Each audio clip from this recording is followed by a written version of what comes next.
السلام علیکم ناظرین، ناول ظلم کی انتہا ایپیسوڈ نمبر 1 پارٹ 1 میں آپ دیکھیں گے۔ رات کی 2:30 کا وقت تھا۔ بارش زور و شور سے برس رہی تھی۔ موسم سرما کے اس سرد رات میں سب اپنے گھروں میں نرم گرم بستروں میں ڈپے میٹھی نیند کے مزے لے رہے تھے۔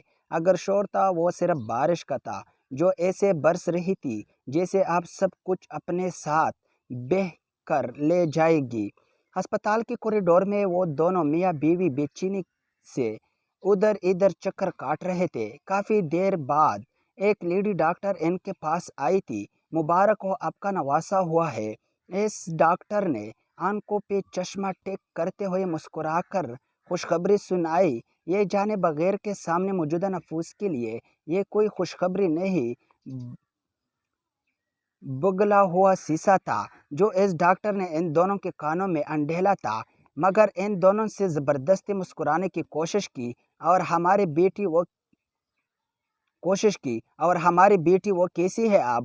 خطرے کی کوئی بات تو نہیں؟ اس عورت نے بے چینی سے پوچھا تھا۔ ارے نہیں، کوئی خطرے کی بات نہیں، آپ کی بیٹی آپ خطرے سے باہر ہے۔ اللہ کا شکر ہے آپریشن کامیاب رہا، لیکن ابھی وہ دواؤں کے زیر اثر آرام کر رہی تھی۔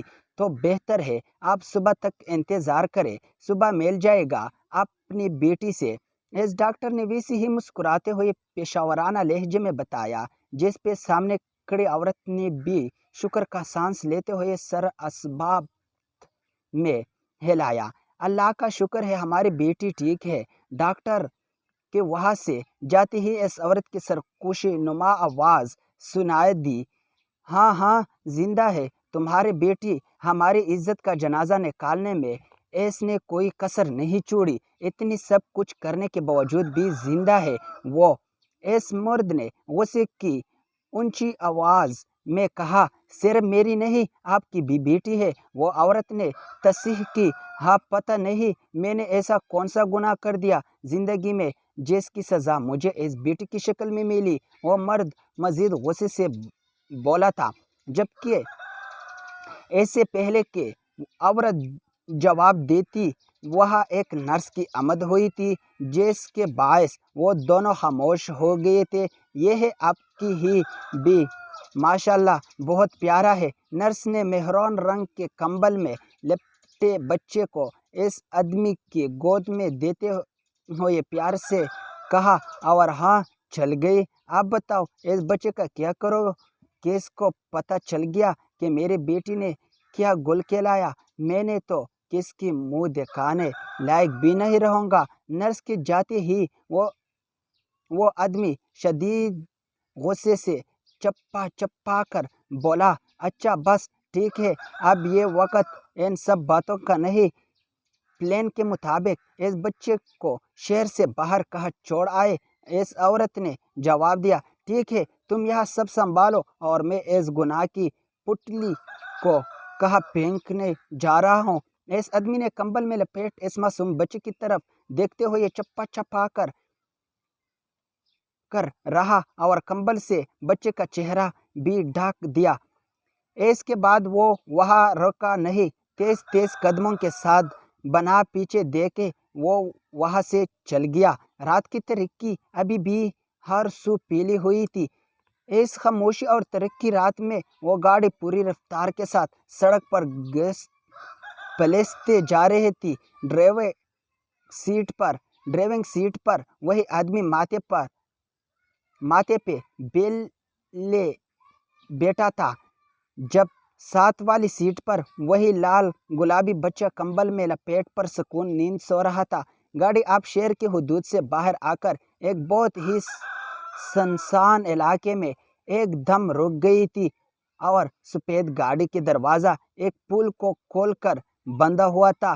گاڑی کے اندر سے وہی آدمی کمبل میں لپیٹ بچے کو گود میں لے تیزی سے باہر آیا تھا۔ یہ جگہ ٹھیک ہے، اس بچے کو یہی چھوڑ جاتا ہوں، کوئی دیکھ بھی نہیں سکے گا۔